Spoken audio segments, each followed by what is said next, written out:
Estamos hoje aqui com a tarefa de seguir com o guia econômico e você, se tem perguntas, já manda aqui para a gente. Nós vamos falar sobre o pacote do governo federal para socorrer empresas após aí o tarifaço dos Estados Unidos contra os produtos brasileiros. Então é isso, o governo federal anunciou um novo pacote para socorrer os setores afetados por taxações internacionais, sobretudo aí pelo tarifaço de 25% imposto pelos Estados Unidos, o tarifaço que entrou em vigor ontem, dia 22. Batizado de Plano Brasil Soberano 3, o programa prevê 18,5 bilhões de reais em linhas de crédito, com a maior parte sendo financiada pelo Tesouro Nacional. Nós vamos conversar hoje sobre o assunto com o conselheiro do Corecon Ceará, Tiago Holanda. Boa tarde, bem-vindo. Boa tarde, muito obrigado pelo convite.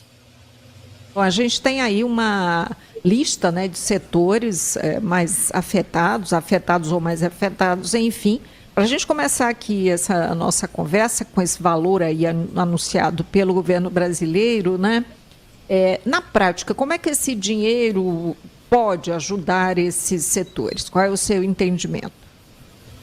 Pronto, falando de uma forma bem didática, esse dinheiro é um dinheiro que o governo brasileiro está repassando para a iniciativa privada a um custo extremamente baixo, como se fosse mesmo um dinheiro ali, digamos assim, dado, né? Porque taxas realmente muito, muito pequenas, e ele está dando a essas empresas exportadoras para aliviar a pressão do tarifaço do Trump. Quando o Trump ele estabelece um tarifaço, torna o preço dos produtos brasileiros mais caros e acaba prejudicando as nossas empresas que vendem para o mercado americano.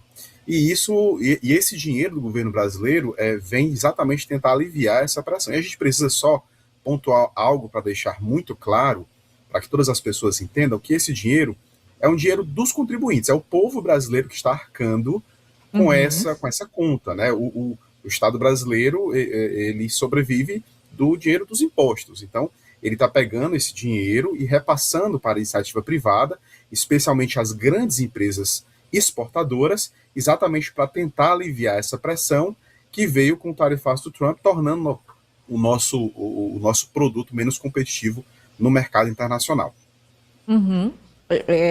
Vou trazer aqui alguns desses produtos, né, justamente para quem nos acompanha, fixar aí e ter uma noção melhor aí em relação às suas avaliações. Então, a gente tem aí os setores do aço, tem alumínio, automóveis, móveis, né? Isso por conta de uma das seções lá dessa investigação dos Estados Unidos, a 232. E lá na 301 tem produtos madeira, tem carvão, máquinas, equipamentos elétricos, cerâmicas, plásticos, calçados, papel e açúcar. Bom, mas sobre o valor, né, 18,5 bilhões, você acredita que esse valor é suficiente assim para enfrentar os efeitos dessas tarifas ou isso funciona mesmo como um plano emergencial? Maísa, é um pouco difícil responder essa pergunta porque vai depender muito da duração do tarifaço. Está aparecendo a avaliação assim muito superficial de que vai demorar talvez aí alguns meses, vai demorar um tempinho. Se de fato durar, né, alguns meses, os efeitos serão reduzidos e o dinheiro vai dar uma ajuda, vai realmente favorecer.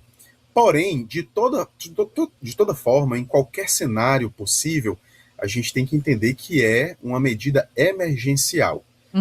Ou seja, não há possibilidade disso cobrir de toda forma o prejuízo das empresas diante desse tarifaço. É um plano emergencial, mas a efetividade vai depender de quanto tempo vai durar esse tarifaço. Nós, brasileiros, devemos torcer e esperar que seja algo rapidamente resolvido. Se realmente durar por um tempo maior, um ano, talvez mais, o Brasil vai precisar gastar mais dinheiro, isso é ruim, muito ruim, para poder continuar aliviando essa pressão e vai continuar prejudicando bastante nossa economia e desacelerando as nossas empresas lá no mercado exterior.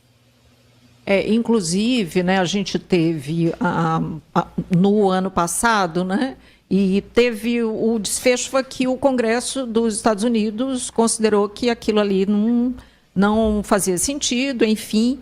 E agora, né, isso foi lá em abril do ano passado, quando a gente discutiu aqui, quando a gente começou a falar muito sobre essas tarifas, né? Aí veio julho, tarará, eu estou pegando aqui uma volta no tempo, né? Justamente. E aí, só em fevereiro desse ano é que a Suprema Corte dos Estados Unidos derrubou lá aquelas tarifas globais que eles impuseram, né?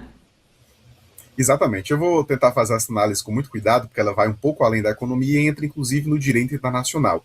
Mas o Trump ele tem usado esses tarifaços, que não é apenas com o Brasil, tanto como arma econômica quanto política, né, tentando penalizar aí algumas nações que, de alguma maneira, ainda que indiretamente ou sem intenção, ferem ali os privilégios ou os direitos que ele julga que são convenientes para os Estados Unidos. Ele tem usado isso como uma ferramenta, como eu disse, econômica e política. Então ele fez isso no ano passado, a Suprema Corte americana de fato derrubou, foi um alívio para o Brasil e para os outros países, mas ele está tentando contornar essa situação e colocou esse novo tarifaço.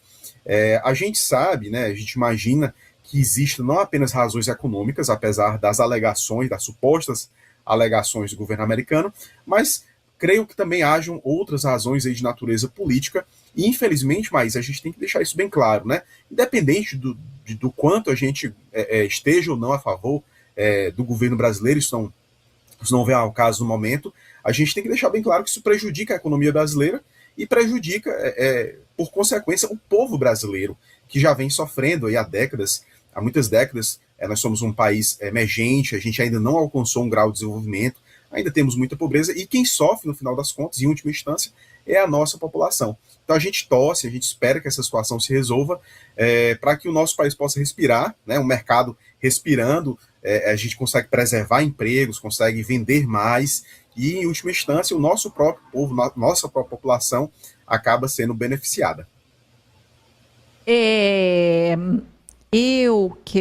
Vou já incluir aqui a pergunta do professor Dermeval, mas ainda há pouco falamos aqui sobre a lista, né, de setores afetados. Então, como é que fica o Ceará? O Ceará tem aí tem calçados, né? Tem aço também, né? Então, quais são esses segmentos locais que preocupam mais? Maísa, é importante, essa sua pergunta é muito importante, porque em termos relativos, ou seja, em termos percentuais, o Ceará é um dos estados, se não for o estado que está no número no topo dessa lista, não tenho certeza absoluta agora do número, mas ele é um dos estados que mais depende, em termos de comércio exterior, com os Estados Unidos. Ou seja, os Estados Unidos em relação ao Ceará, o nosso principal parceiro comercial. Então o Ceará acaba sofrendo um pouco mais. Você fez a leitura da lista, você citou aí, por exemplo, o calçado, e você citou também o aço. E outros produtos que são parte considerável da pauta de exportação do Ceará. Se você observar, nós temos um parque industrial bastante desenvolvido ali no Porto do Pecém, aquela região ali do Pecém, indústrias. Nós temos, por exemplo, uma grande siderúrgica ali que vende toda a sua produção para o mercado americano, e no momento que essas empresas são afetadas, se isso perdurar no longo prazo, nós corremos aí um risco dessas empresas reduzirem suas exportações, sua produção, e isso acaba causando efeitos indiretos, como, por exemplo, uma queda nos empregos, uma queda na arrecadação do governo estadual, e isso pode acabar prejudicando a economia cearense. Então, nós estamos numa situação onde nós temos que ter muito cuidado, eu me refiro ao Ceará especificamente, porque nós tanto temos muita dependência do mercado americano, quanto as nossas empresas, muitas delas grandes, dependem muito desse mercado. E a lista dos produtos coincide, né, infelizmente, com muitos dos produtos que nós do Ceará costumamos vender para esse mercado. Sobre essa dependência, eu lembro que falamos muitíssimo também sobre isso no ano passado, né? Obviamente que ali já houve quem buscasse aí caminhos viáveis para ampliar os seus mercados e fugir um pouco dessa dependência, né? O senhor enxerga nesses passos que foram dados ali atrás, uma construção para isso? O programa também ele fala em estimular essa abertura para novos mercados. Como é que está isso hoje, quando a gente olha para o Ceará? Mas é muito importante, não apenas a nível Ceará também, mas não apenas a nível nacional, nós diversificarmos mais os nossos parceiros comerciais. Hoje, Brasil depende muito de mercado americano e chinês. A gente vende, claro, para outras nações, mas nós somos muito dependentes aí desses dois mercados. O mercado chinês não está tanto em evidência, porque existe aí uma relação mais calma, mais tranquila nos últimos anos, e o mercado americano está mais em evidência exatamente por causa desse problema. O que é que nós devemos fazer, tanto como nação quanto como Estado?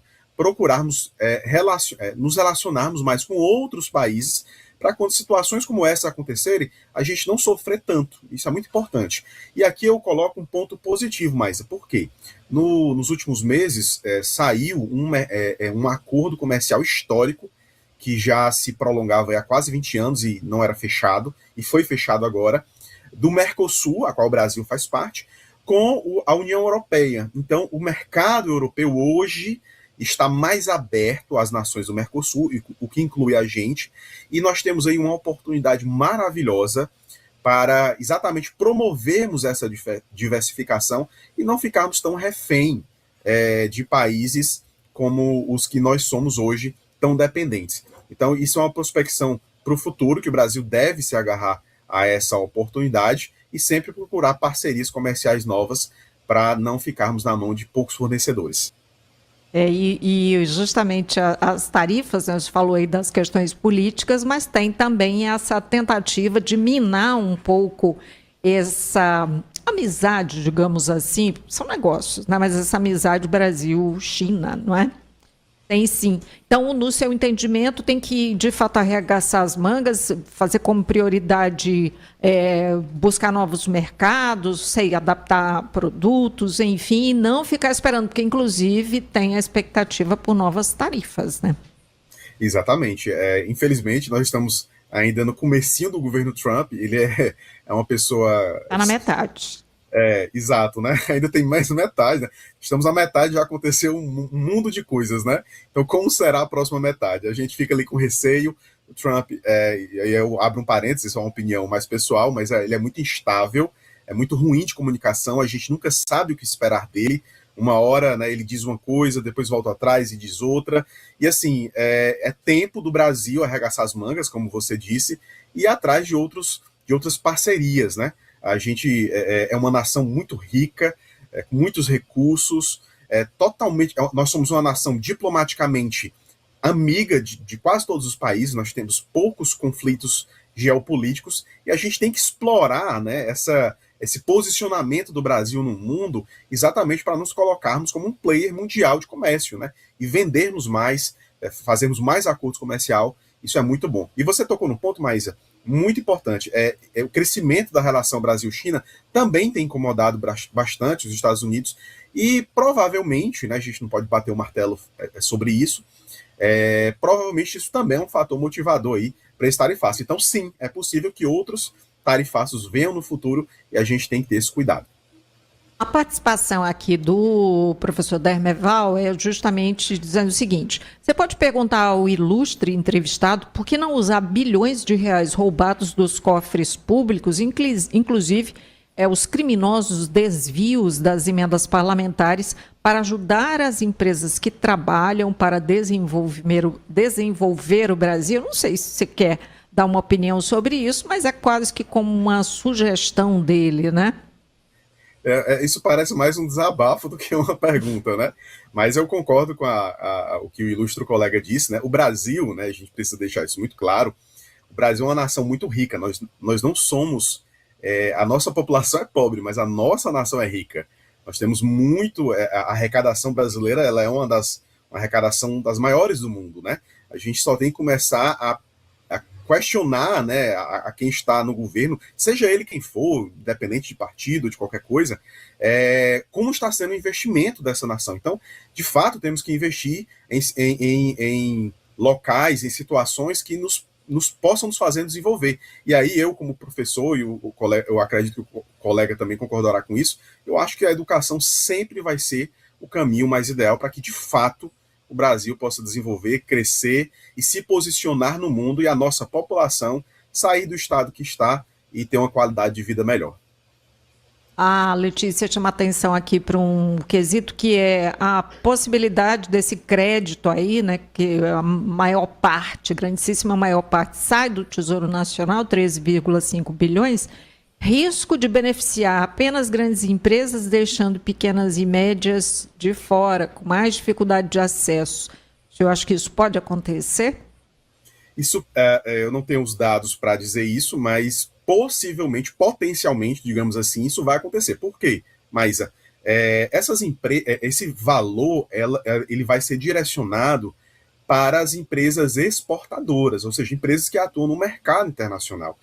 E aí eu pergunto para os nossos ouvintes, né, aqueles que nos assistem, quantas pequenas e médias empresas atuam nesse mercado internacional? Uhum. Então é um número muito reduzido. As empresas que atuam no mercado internacional a um nível mais intenso e profundo são de fato as grandes empresas, são as empresas que têm grandes fábricas, grandes produções, empresas que trabalham em maior escala. Então sim, possivelmente esse dinheiro vai para essas empresas sim, porque são elas que estão no mercado internacional.